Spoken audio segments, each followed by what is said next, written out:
This is 7 National News. Here are the headlines.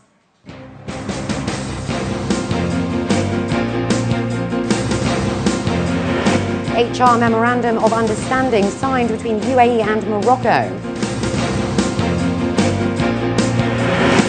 Abu Dhabi Forensic to train legal officials.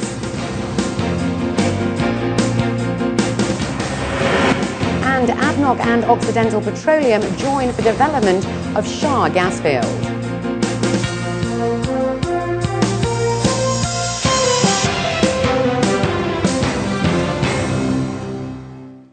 In our top story, a memorandum of understanding was signed between the UAE's Federal Authority for Government, Human Resources and Morocco to enhance cooperation and share best practices in the field of HR. Signed by the UAE's Minister of Education, Humaid Al-Khatami, and Morocco's Minister Delegate to the Prime Minister, Saad Al-Lami, the MOU aims to enhance cooperation in the fields of civil service legislation, regulation of salaries and job descriptions.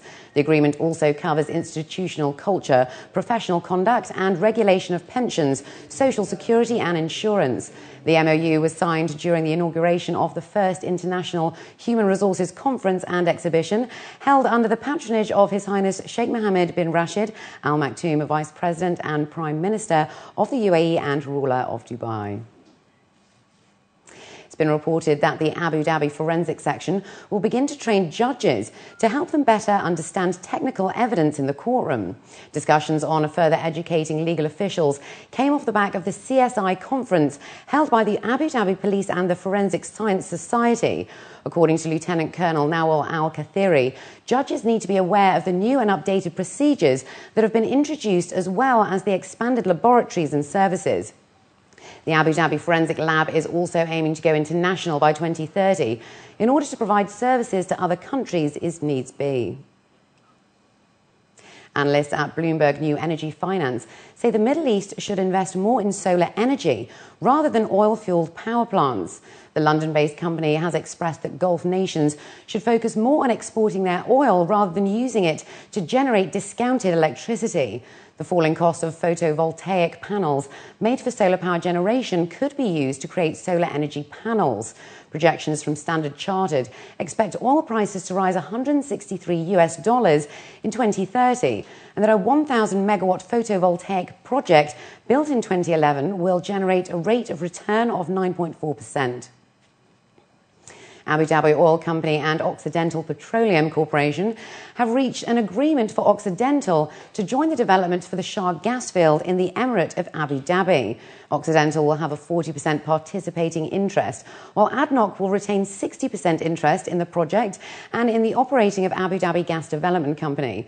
This large-scale operation involves the development of high-sulfur content gas reservoirs, as well as several gas gathering systems within the Shah field, located onshore approximately 180 kilometres southwest of the capital. Currently, the agreement between ADNOC and Occidental is subject to final documentation. Authorities in human resources brought to light industry challenges facing the UAE and the region, with migration and talent and unequal opportunities for nationals cited amongst the list. Experts say globalization influenced the GCC region's human capital landscape. They say investing in people's development through education will help companies address some of these hurdles and avoid unnecessary losses. Khadija Saleh has more. While it is true that no one is irreplaceable or indispensable, getting a new employee may prove more expensive. Human resource experts say it is unfortunate that an employee's value cannot be easily demonstrated in figures. However, knowing one's value in an organization is the key to success. Experts added that what may have worked in the past may no longer be viable at present.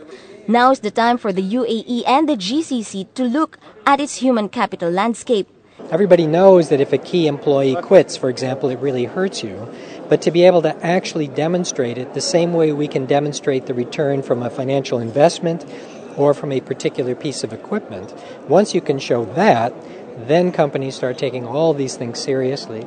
But at the moment, if you can't show that, they don't take it seriously, and the systems that we already know about how to do this better just don't get used. The goal ought to be to transition toward more nationals being able to take those jobs. That's partly an education issue, it's partly a work-based skills issue, but it's partly a policy question as well. Hence, educational institutions in the UAE, such as the Manchester Business School, are seeing a growing number of young professionals seeking higher degrees. I think it's partnership between the government as well as the education institutes.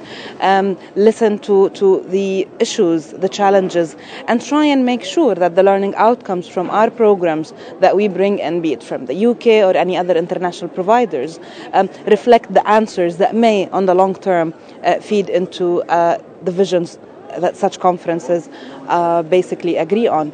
In the past, a master's or doctorate degree would be taken much later in life and used as a passport to set one's future career.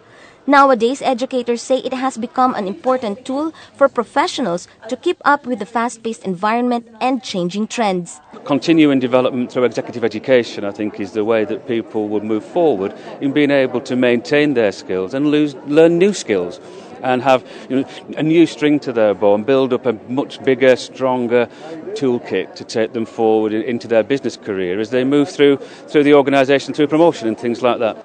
Governments, companies, and educational institutions all agree that investing in and developing employees is the way forward. After its two-day run, organizers of the first International Human Resources Conference and Exhibition hope it has paved the way for more best practices in the UAE and the region. Khadija Sali, 7 National News. From February, vaccinations will be less abrasive for parents and children in the UAE, with the introduction of an injection that gives immunity against 6 types of diseases with 1 shot. The National Immunisation Programme of the Ministry of Health will include a liquid hexavalent combined vaccine against diphtheria, whooping cough, tetanus, poliomyelitis, Haemophilus influenzae type B and hepatitis B. Dr. Mahmoud Fikri, CEO of Health Policies and Legislation at the Ministry, has stressed that the private sector should also follow the changes in the NIP. The injection will be administered 2 months after birth. And later on the show, we learn more about the Middle Eastern arts and entertainment portal, www.me. But up next, Linda Berenger has the day's business news.